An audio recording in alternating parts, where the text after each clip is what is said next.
essentially just a little bit about this Prophet Muhammad that you may have heard some pretty crazy things about. But I want to share with you some very, very basic things. I won't give you a synopsis of his life except to tell you that the revelation, as Muslims believe, began coming to him at the age of 40. So he starts propagating this message as a messenger of God at the age of 40, and he dies at the age of 63. Sallallahu Alaihi Wasallam.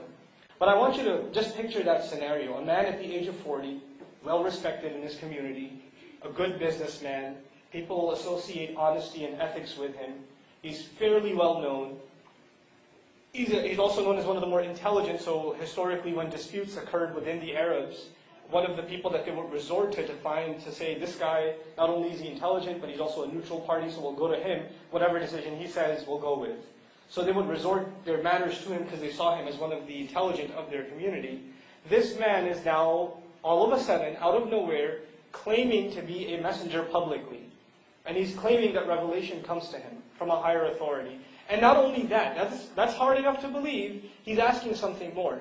He's asking people not only to believe that that's true, that once they believe, they have to understand that whatever he's saying, because it's not his own words, it's the words of God, it's the words of the highest authority, that they have to submit to those instructions without question. Because questioning those words will be the same as questioning God himself. Now, as hard as it would be to believe, even harder you would have to argue it would be to submit your life to someone like that.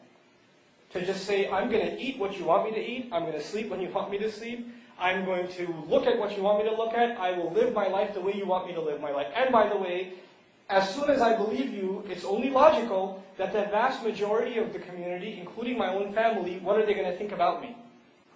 He's gone crazy too. I mean, the other one, he was 40, he was so normal yesterday. What happened to him? All of a sudden, this crazy talk about angels and messengers and afterlife and, don't do evil and pray and be good to your neighbor. And I understand to be good to your neighbor part, but this whole messenger bit is a little too crazy, And then now my own son, my daughter, my neighbor, that one became Muslim too. That's crazy. It's spreading. This cult is growing. This is insane. And so this concern began in the community. This is a historical fact.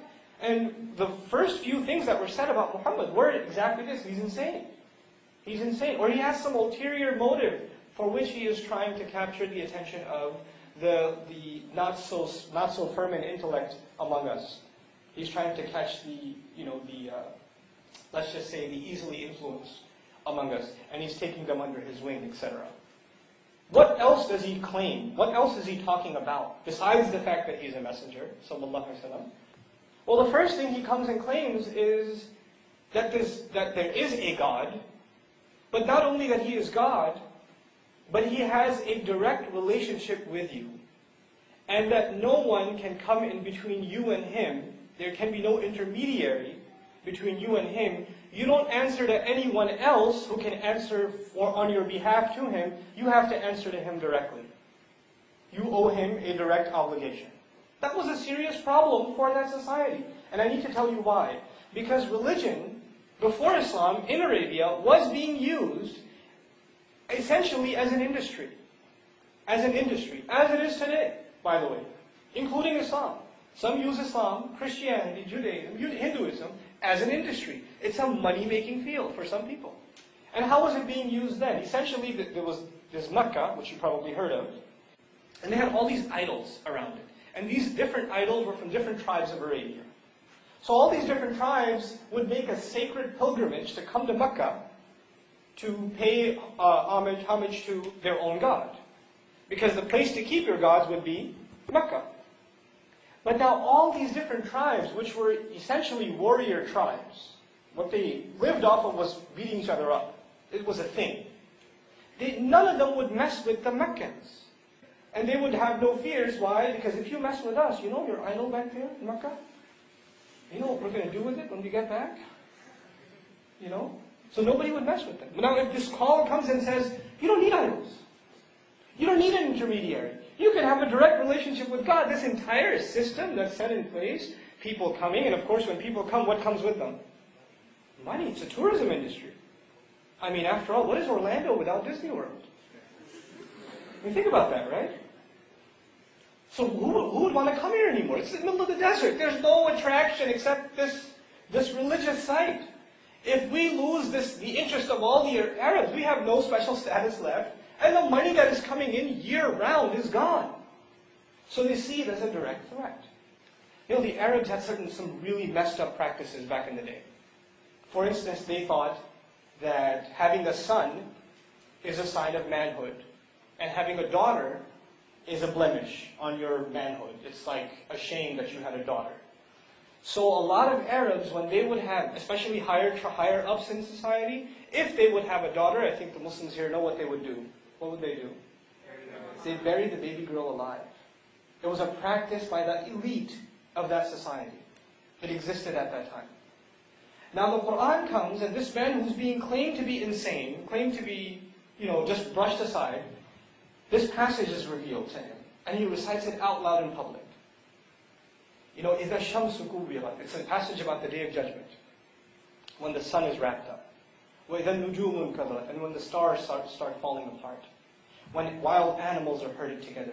When the ocean boils over. When the earth is stretched. When people start coming out of their graves. When graves are, turned topsy-turvy. إِذَا الْقُبُورُ بُعْثِرَتْ. And all of a sudden, in the middle of this discussion about Judgment Day and this really cataclysmic stuff that's going to happen, what is mentioned in the middle? وَإِذَا الْمَوْءُودَةُ سُئِلَتْ بِأَيِّ ذَنْبٍ قُتِلَتْ. And on the day when the baby girl will be asked, what crime were you killed for? For what crime was she killed? In the middle of this discussion about Judgment Day, there's this talk about the evil that is happening in that society, and nobody dare question it. Nobody dare question it before these verses. And he starts directly challenging those. For example, another filthy practice was the orphan has no backing. The orphan of that time was like basically the illegal immigrant. Has no rights. You can do whatever you want with him. You don't have to pay him. What's he going to do? You want to stay in this country? Get to work. Maybe I'll give you some water. You can abuse the rights of those who don't have a certain status. And in tribal society, having parents, having tribe, having some backing, family backing, is your legal status. So in this tribal society, orphans were just pushed around. Orphans were like the worst kind of victim. The Quran comes and starts calling people out for pushing the orphans.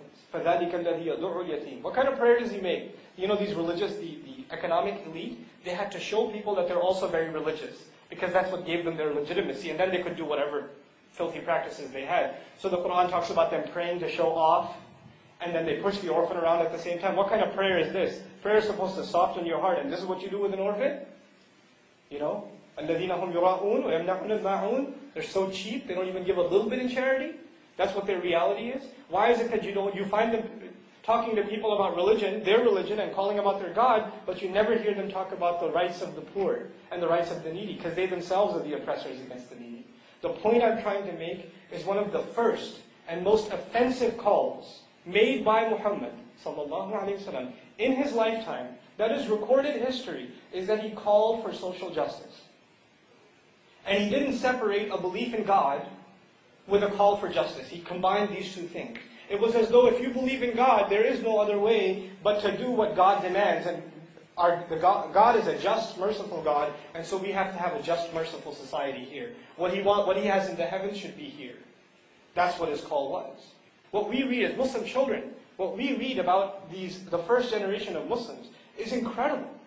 So one of the closest companions of the Prophet, very high up, very highly regarded in the community, he was living in Medina, and he ended up in a dispute with a Jewish man.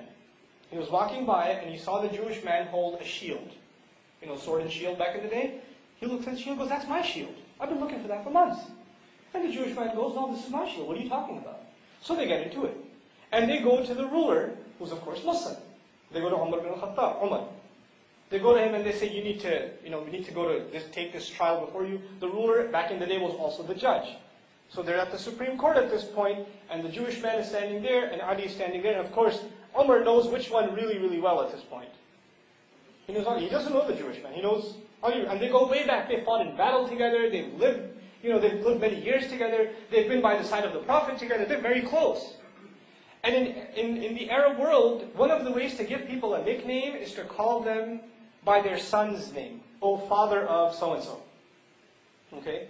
So for example, so instead of calling him Ali, he calls him Ya Aba Hussein. Ya Aba Hassan. So what's the deal, father of Hassan? And that's a term of endearment. It's a term of endearment. So he, obviously, because he knows him, he used that term.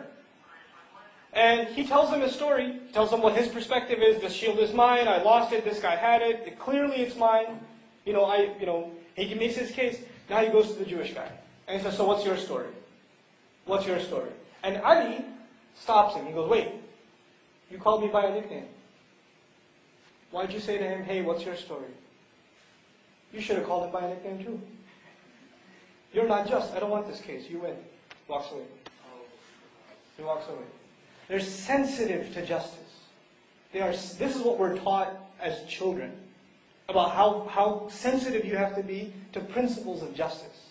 How sensitive you have to be. Because that is the backbone of this religion. What gave it its strength in the very beginning was these two things could never be separated. You couldn't be a strong believer in God and then not be just. Because you have to answer to Him. There's a day of justice coming. You know one of the words for judgment day in Arabic is Yawm al-Din? In the first surah, Yawm al-Din. Deen means when everybody gets exactly what they deserve. Exactly, penny for penny what they deserve. So a Muslim is cognizant of that and becomes extremely worried about delivering justice to others. Delivering justice to others. This is the heart of the religion. It's at the heart of the religion. And this conversation, unfortunately, I'll be honest with you, isn't common. Not among Muslims and not among non-Muslims.